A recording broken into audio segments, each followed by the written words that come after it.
کا وہ نک پہ سر جس سے میں حق اٹھی علم کی سحر دل میں بسائی بعد احتشام الحق الحمد للہ وکفا والصلاة والسلام علی سید الانبیاء خصوصاً علی سید الرسل وخاتم الانبیاء وعلى آلہ واصحابہ الاخیار الاتقیاء ولعنۃ اللہ علی اعدائہم الرافضین الکافرین المرتدین الاشقیاء اما بعد فاعوذ باللہ من الشیطان الرجیم بسم اللہ الرحمن الرحیم وقال النبی صلی اللہ علیہ وسلم خیر الناس من ينفع الناس او کما قال علیہ الصلاة والسلام۔ محترم صدر جلسہ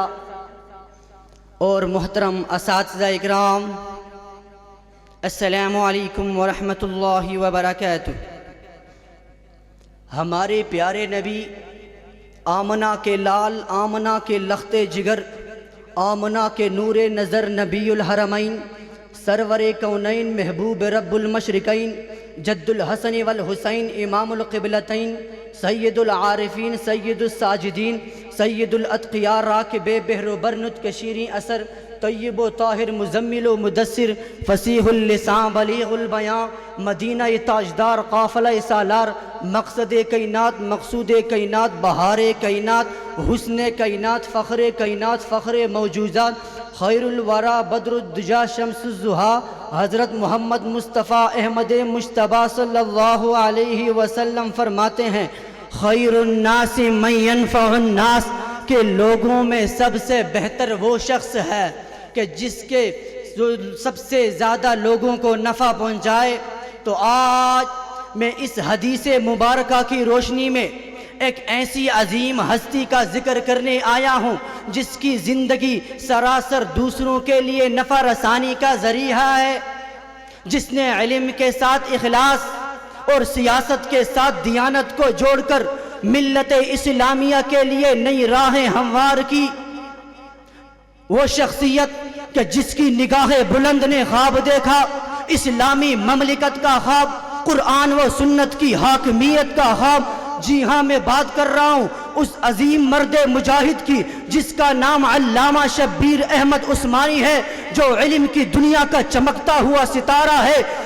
تقوی، بصیرت، حکمت کا سہارا ہے۔ کہاں درس حدیث کی مسند پہ جلوہ افروز، کہاں قیام پاکستان کا سیاسی محاذ۔ آپ کی ذات میں نہ صرف علم تفسیر بولتا تھا بلکہ فقہ کی گہرائی اور سیرت کی روشنی نظر آتی تھی۔ جب قیام پاکستان کی بات چلی تو قوم تذبذب میں تھی، فتووں کے طوفان اٹھے، دلوں میں سوالات کے بادل چھائے۔ تب اس مرد بصیر نے اعلان کر دیا یہ وطن محض ایک زمین کا ٹکڑا نہیں بلکہ یہ اسلامی نفاذ کی سرزمین ہے، یہ اسلامی سربلندی کی زمین ہے۔ الگ ملک کا خواب جو علامہ اقبال نے دیکھا، اسے تعبیر کا جام بخشنے والی شخصیت، اسے تعبیر کا جام پہنانے والی شخصیت، مرد مجاہد، مرد حق، مرد قلندر علامہ شبیر احمد عثمانی تھے۔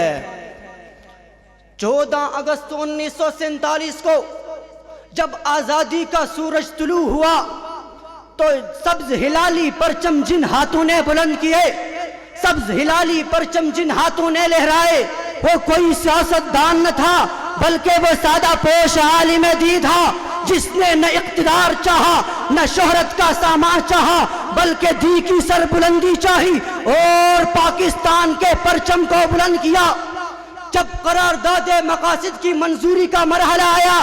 تو آپ کی زبان سے یہ الفاظ گونجے، ہم ایک ایسا ملک چاہتے ہیں جہاں اسلامی اقدار، عدل و انصاف، اخوت و بھائی چارگی اور قرآن و سنت کے مطابق نظام ہو۔ یعنی قلم کو تلوار بنا دیا، الفاظ کو منشور بنا دیا، حق گوئی کو پیکر بنا کر دی کی مشہوری کا نعرہ بلند کر دیا۔ آج بھی جب ہم کسی مایوسی کے اندھیروں میں بھٹکتے ہیں، ہمیں علامہ عثمانی کی روشنی سیدھا راہ دکھاتی ہے، یقین کا راہ دکھاتی ہے، اخلاص کا راہ دکھاتی ہے، قربانی کا راہ دکھاتی ہے، اتحاد کا راہ دکھاتی ہے۔ یہی وہ سبق ہے جو میں ہمیں ان کی زندگی سے سیکھنا ہے۔ خدا کرے ہم بھی ان جیسے سچے داعی بن جائیں، علم کو عمل سے جوڑیں اور ملک پاکستان کو اسلامی ریاست بنانے میں اپنا کردار ادا کریں۔ والسلام علیکم ورحمۃ اللہ وبرکاتہ۔